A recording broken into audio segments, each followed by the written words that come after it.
ওগো বন্ধু সেই ধাবমান কাল, জড়ায়ে ধরিল মোরে, ফেলি তার জাল, তুলে নিল দ্রুত রথে, দুঃসাহসী ভ্রমণের পথে। হ্যাঁ, আজ আমি আপনাদের সঙ্গে শেয়ার করব আমার কালিম্পং ভ্রমণের দ্বিতীয় পর্বের কথা। আজকে আমরা পাড়ি দিয়েছি তিস্তা এবং রঙ্গিত নদীর সঙ্গমস্থল লাভার্স পয়েন্ট, গুম্পাদারা ভিউ পয়েন্ট এবং লামাহাটার উদ্দেশ্যে। তিস্তা রঙ্গিতের ভিউ পয়েন্ট পেরিয়ে এখন আমরা সবাই যাচ্ছি হিমালয়, তার নিচে সুদূর বিস্তৃত চা বাগান এবং পাহাড়ি রাস্তার বাঁক ধরে ধরে গুম্পাধারা ভিউ পয়েন্টের দিকে। পাহাড়ি রাস্তার বৈচিত্র্য এই, গাড়ির জানলার যেদিকেই বসা হোক না কেন এত সুন্দর দৃশ্য কাঁচের বাইরে থেকে দেখা যায় যে একঘেয়েমির কোনো অবকাশই থাকে না।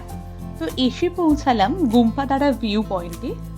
এর আগেই প্রচুর মানুষ এখানে এসে ভিড় করেছেন এবং দেখুন সব চা বাগানের মাঝে মাঝে মানুষ গিয়ে নিজস্বী বা কেউ গ্রুপ ছবিকে ক্যামেরা বন্দি করতে ব্যস্ত। এরপরে আমরা এসে পৌঁছালাম লামাহাটা।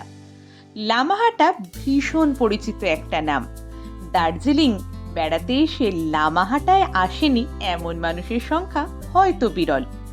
এখানে বেড়াতে আসার টিকিট যবে থেকে কাটা হয়েছে তবে থেকে আমার মনে এই লামাহাটার পাইন বনের জঙ্গলের কথাই মনে এসেছে।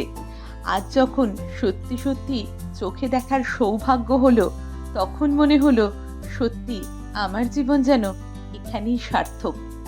আমরা যতক্ষণে এসে পৌঁছেছি ততক্ষণে বৃষ্টি শুরু হয়ে গিয়েছে, কিন্তু সেই বৃষ্টি উপেক্ষা করে সৌন্দর্যকে চোখে গেঁথে রাখার জন্য পাড়ি দিলাম।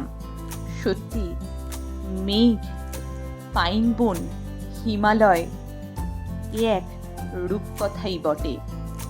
সমস্ত স্মৃতি মনের মণিকোঠায় জমিয়ে আজকের মতন ফিরে চললাম হোমস্টের দিকে। পরবর্তী পর্ব নিয়ে খুব তাড়াতাড়ি ফিরবো। সবাই ভালো থাকবেন, টাটা।